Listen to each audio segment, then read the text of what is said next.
Experimental probability. Okay.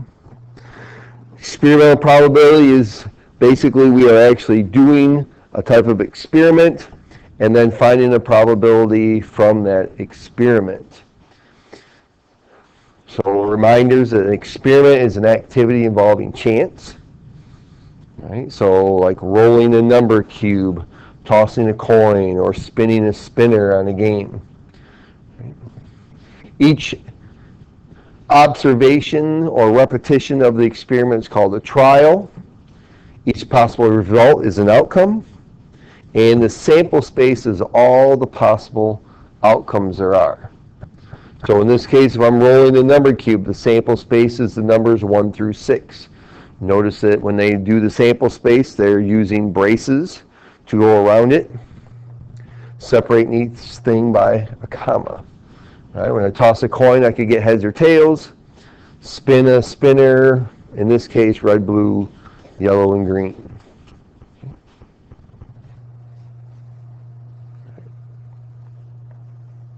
All right, so if we identify the sample space and the outcome shown for each experiment. All right, we're rolling the number cube. All right, we just did that. So when I show the sample space, put it in braces, and list the numbers, or list whatever the items are that can be, that I could get. So if you had a deck of cards, right, without the jokers, then your sample space would actually be all of the ace through king for diamonds, hearts, clubs, and spades. Now this outcome shown in this case is always going to be the thing on the top, so that would be a 4.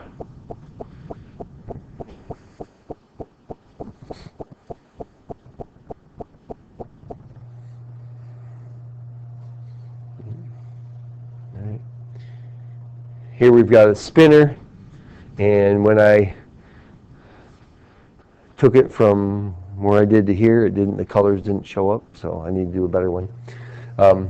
So we've got our spots, our checks, and then the dark shaded and the lighter shaded.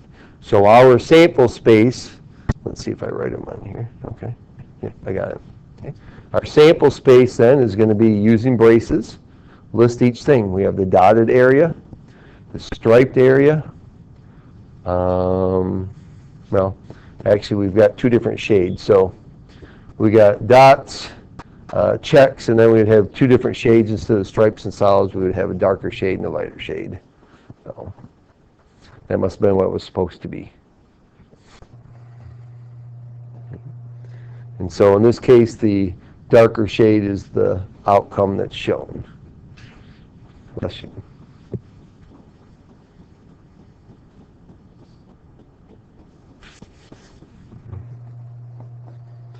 All right.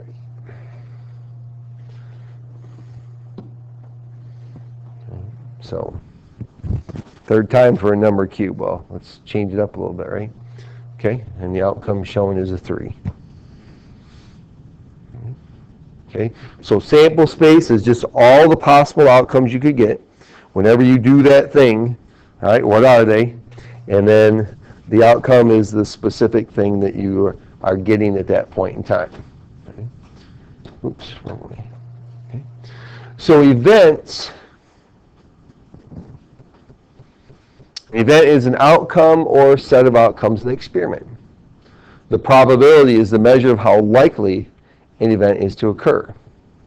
Probabilities are written as fractions or decimals from 0 to 1, or as percents from 0 to 100%.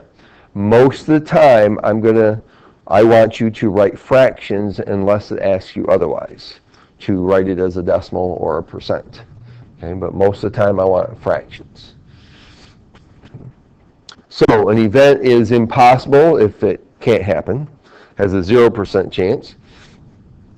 It's unlikely if it's less than 50%. It's just as likely as not happening if it is 50%, all right? So a head or a tail, all right? It's likely to happen if it's greater than 50%, and it's certain if it is 100%. So impossible or unlikely, as likely as not, likely or certain to happen.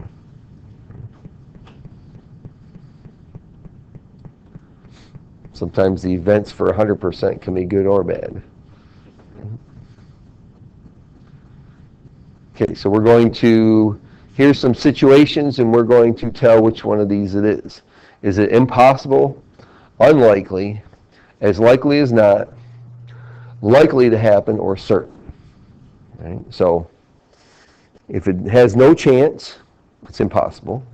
If it's going to happen all the time, which is 100%, it's certain. Right? And then it just depends on where does it fall in those. Maybe it'll happen, half the time it'll happen, more than half the time it'll happen. All right, so a shoe is selected from a pair of shoes, fits your right foot. So you walk into the shoe store, you grab a box, you grab out a shoe. All right, what's the probability that fits your right foot? Is it impossible, unlikely, as likely as not, likely or certain to happen? Okay, well, think about it. All right, got a box with, how many shoes are in the box? Usually 2, okay?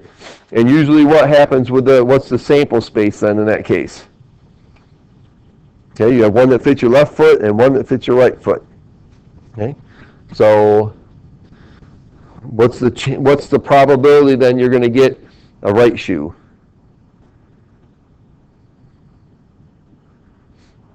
Well, if there's 2 choices, you got one of those 2 is going to be the right foot, right? Okay, so that's 50%. So that means it's going to be as likely as not.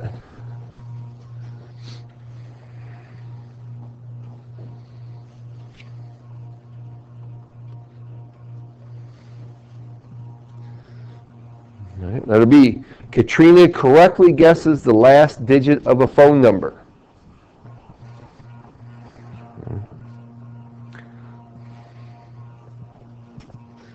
So we need to think about the sample space. All right? What's the sample space for the last digit of your phone number? How many possibilities are there? Katie, how many possibilities are there? There are 10. Okay? So the fact that you would guess the last digit correctly, is that going to be impossible, unlikely, likely as not, likely or certain? Case? Okay, unlikely, yeah, because it's going to be, it's in this area here, where 1 out of 10, okay, or 10% chance is between 0 to 50, so that's going to be unlikely. Right. Max pulls a green marble from a bag of all green marbles. Scott? Certain, yep. Better get a green marble. Okay. A randomly selected month contains the letter R.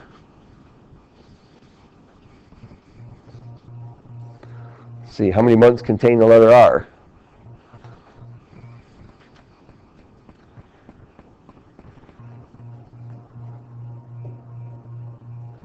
Oh, so we got to add them up, right? All right, so let's see what we got here. We've got January, February, March, April, May, June, July, August, September, October, November, and December, right? Those all have R's, right? So there's 2, 4, 6, 8 of them, or 7, 8 that have a letter R. So a randomly selected month contains the letter R.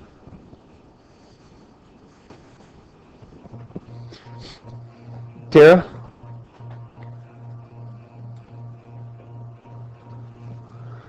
Here's your options again.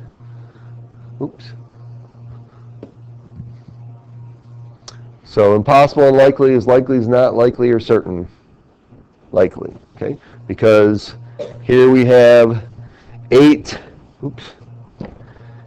out of the 12, and so since that's more than 50% chance, then that would be likely.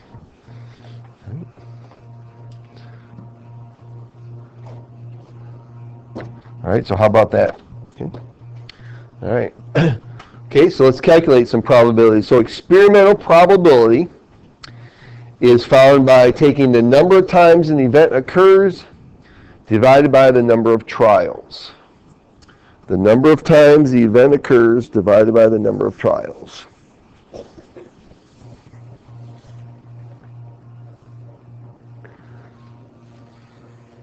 So it's actually a ratio. Right, and this is why most of the time when we do it, we'll end up using fractions just because we'll set it up like a fraction. Number of times the event occurs divided by the number of trials.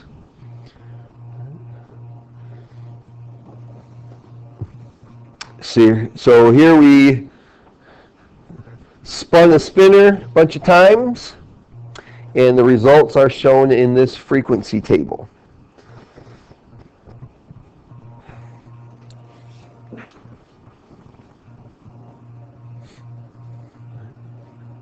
So the first thing we need to do is we need to find the sum of all of those spins. So first thing I want to know is what is the total here? How many times did they spin the spinner? All right, so we got 15, 25, 25 and 15 is 40. So we need to know that number. How many times did they actually spin it? So we can find the probabilities.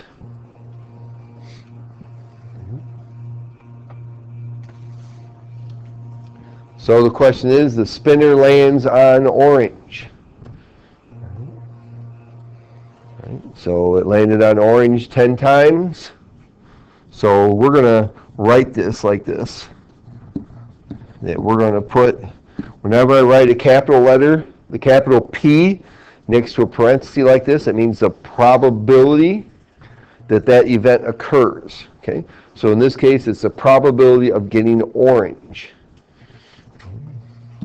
And so we get orange 10 times. We spun it 40 times. So that would be 1/4 of the time they got orange.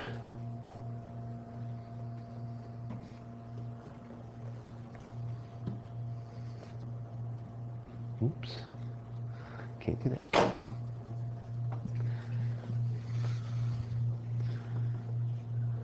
All right, so you find B. All right, so we'll say that the probability of not green, all right, is what we're trying to find out, right? And that's 25 out of 40, right? There was 15 green ones out of 40, so if I take the 15 away from it, I get 25 out of 40, which simplifies to 5/8. Right. There you let the calculator dictate instead of just doing it in your head like you could have done, right? Yeah. Okay. Right. You can use experimental probability to make predictions.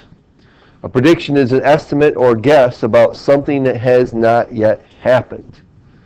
So here a manufacturer inspects 500 strollers and finds that 498 have no defects. What is the experimental probability that a stroller chosen at random has no defects?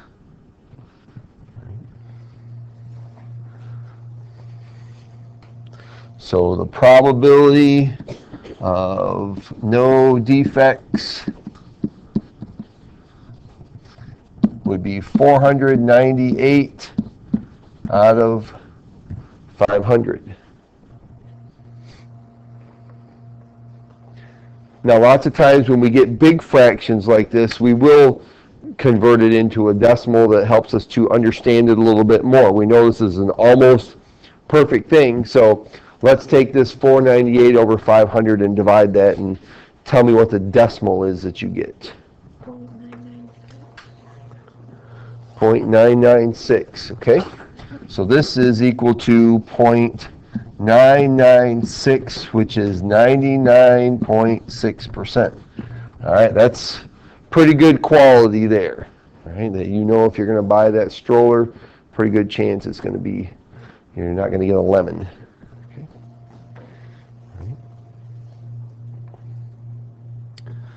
Okay.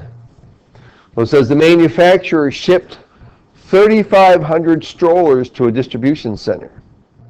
Predict the number of strollers that are likely to have no defects. Now, this can be done a lot of different ways. You could do this as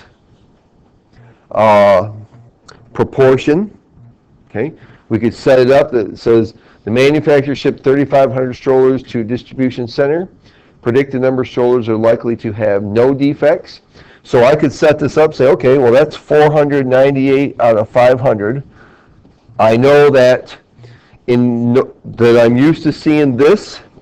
So then how many out of 3,500 would have no defects, right? So I could set it up like a proportion, like that. Right. What's another way I could do it? That might even be easier than that.